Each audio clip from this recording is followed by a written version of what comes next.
There's really no other way to say it. You sliced right through that level. Okay, so first half of the year is in the bag, so you got to be asking yourself how you did and then what you're going to do about it if it didn't go well. It's the first thing I want to address. Second thing is tomorrow's going to be a light volume day, but we have some action after hours in Micron, and we're getting hit, but we're not getting hit as much. I'm going to walk through the numbers and tell you why I think this is what's going on. And then I want you to understand what stocks are going to get hit probably because of this. But 3.6% down on this earnings disaster is very, very small. So we're going to walk through why I think that is and then where the weakness is. But just a reminder, this is going to be before the conference call. So I will be on that conference call, but I'm recording this at 4:30, so it's going to be after that. There's some other names we really have to go over here that are breaking down big time. Facebook, I want to walk through the Tesla trade and what happened with energy today. But let's just get right into this. So after hours, earnings comes out, and we'll walk through those numbers. And here you are, right to the top, right? And then breaks another way down here. So whether or not you're in the trading room or you just follow along with us here, we have this little rule. And what we like to do is like use the first 15 minutes, okay? So the first 15 minutes is that divisive period where the algos play, okay? So wicks, as we know, are price rejection. We know that that point right there signifies what? That is the point where someone has said, I will sell everything that you have. I will sell everything here.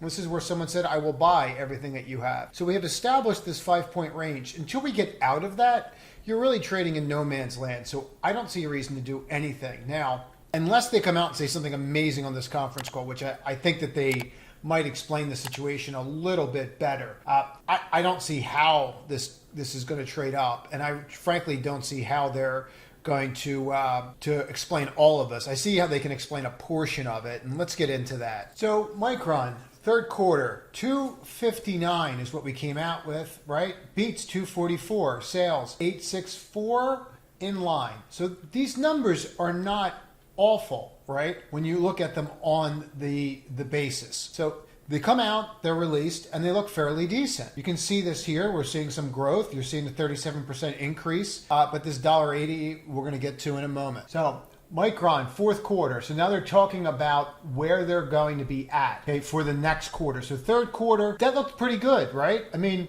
it missed, and we'll get into that in a minute, but let's just talk about this part of it. There's some things there that missed in third quarter, but let's just talk about this. $1.43 to $1.83 versus the estimate of $2.62. That is a massive, massive miss. 6.8 to 7.6, okay, is where they're coming in on the revenue versus 9 billion. Okay, that is not a small miss. Okay, if you just look at that and you take 2 billion off and you divide 2 billion by 9, you're going to get roughly around 26%, right?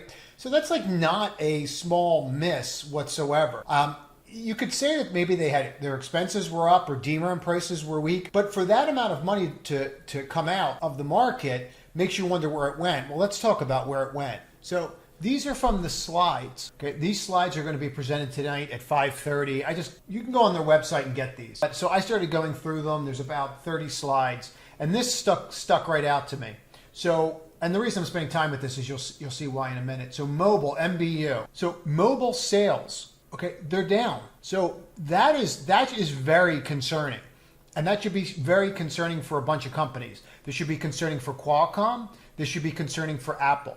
Okay, if you're seeing mobile sales drop, that's an issue. The storage, I know people are not worried about, right? Storage, AMD, embedded. So you're not seeing a lot go on here, right? Computing's up, so you're not really seeing the pressure on NVIDIA. But you are seeing the pressure, you're seeing some pressure on all semis, right? We're going to go through the stocks in a minute here. But look at this negative number. When was the last time that their business unit that did mobile had year-over-year declining growth? That is a huge red flag. Now that we understand the issue, we can wait and see how they explain it. But understanding that, we know where we should be leaning now. Or I will say where I'm going to be leaning. And obviously you can do it. You can do whatever you want. As always, subscribe to the channel, click all notifications, and please share this one, especially tonight, because I know that a lot of people are going to want to see what's going on with Micron.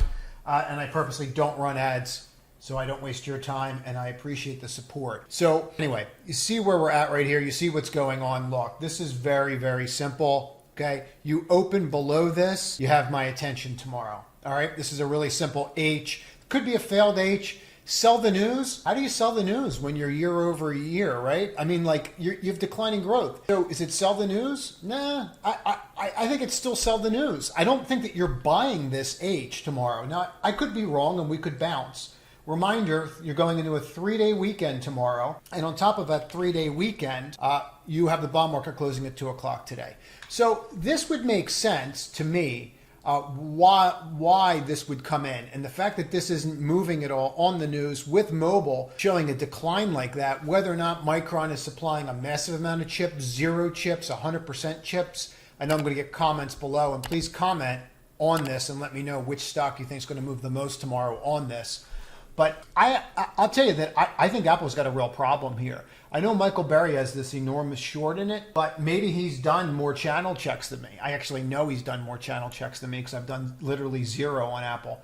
But if you see what's happening here, right, this is setting up to break. So this is day 1, right? Here's your break, consolidate day 1. For those in the trading room, you know this trade, right?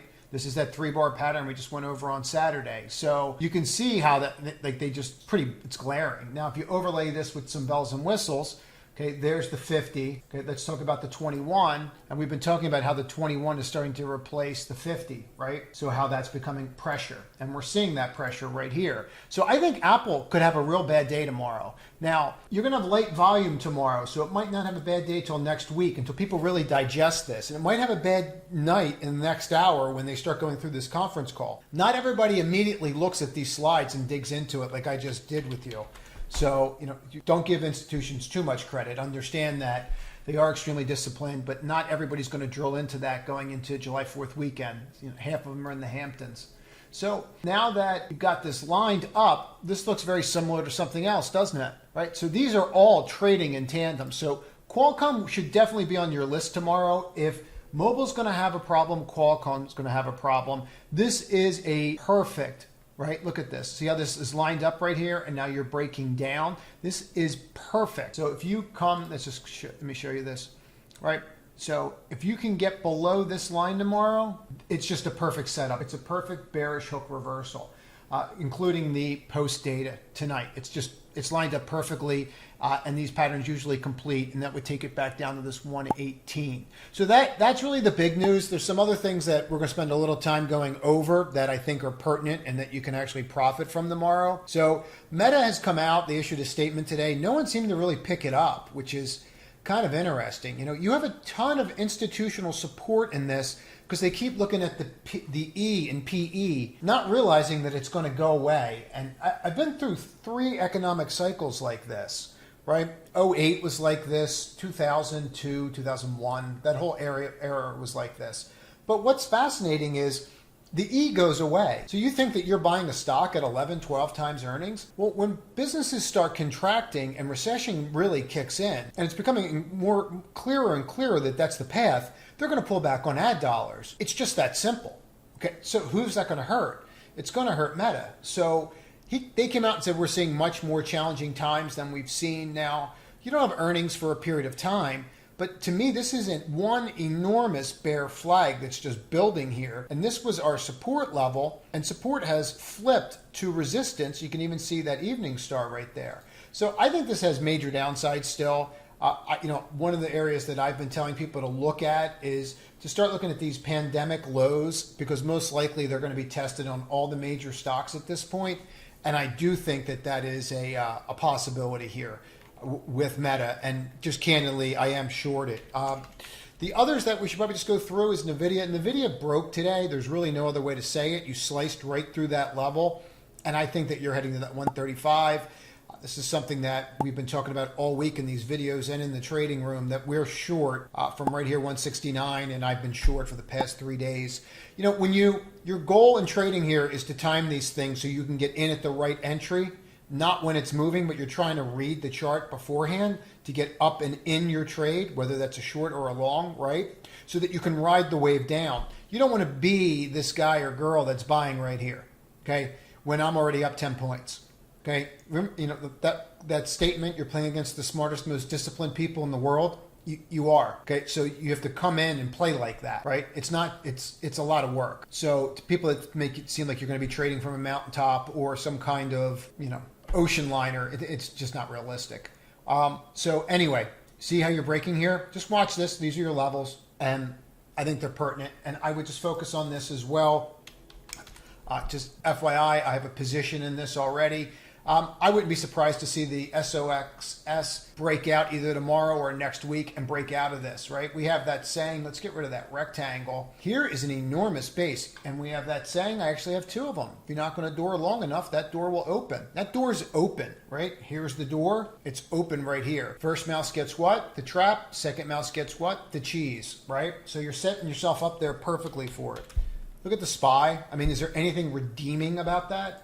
And what's troubling about the SPY dropping 1% is two things. Number one, the VIX hardly moved. I hardly have any panic whatsoever. Number two, the 10 years below 3% and the SPY hardly rallied. Okay? What's going to happen tomorrow at 2 o'clock when the bond market closes and they can't hedge their equity positions with bonds, right? So if you start connecting the dots, might be something to watch around 2 o'clock tomorrow. Just a little tip there. Here's the Qs. How do they look? Right? God awful. Okay? So maybe we hold here, but there's nothing technically besides this being a long-legged doji that could tell you that you're going to stop there. Nothing. And I've been doing this a long time, and I'm just being blunt. So junk, at least this rallied a little bit. This is high yield. At least this tightened a little bit with what we saw happen with the bond market today. So that spread between high yield and the bond market actually got tighter, which is one good thing that you can go home with tonight. So again, I wouldn't be surprised to see Micron trade up later as people read this and realize that it's just a mobile issue. It would not be overly surprising to me, but I do think it sets a bad tone for Apple and for Qualcomm. The trading group is open till tomorrow. If you have not had your success in the first half of the group, I consider joining the trading group while it's open, because I'm not sure when I'm going to open it again. It might be closed for some time. I close it periodically because we're getting a lot of members, and I want to make sure that they're in. It's an educational group as well as an alert group. So I hyper-focus on teaching the fish versus just giving a fish. It's kind of the way that I learn. Anyway, that's it. That's all I have. Have a great 4th of July for those that are in the U.S. If you need anything, reach out, comment below, subscribe to the channel, and trade to win tomorrow. Finish strong. Finish strong.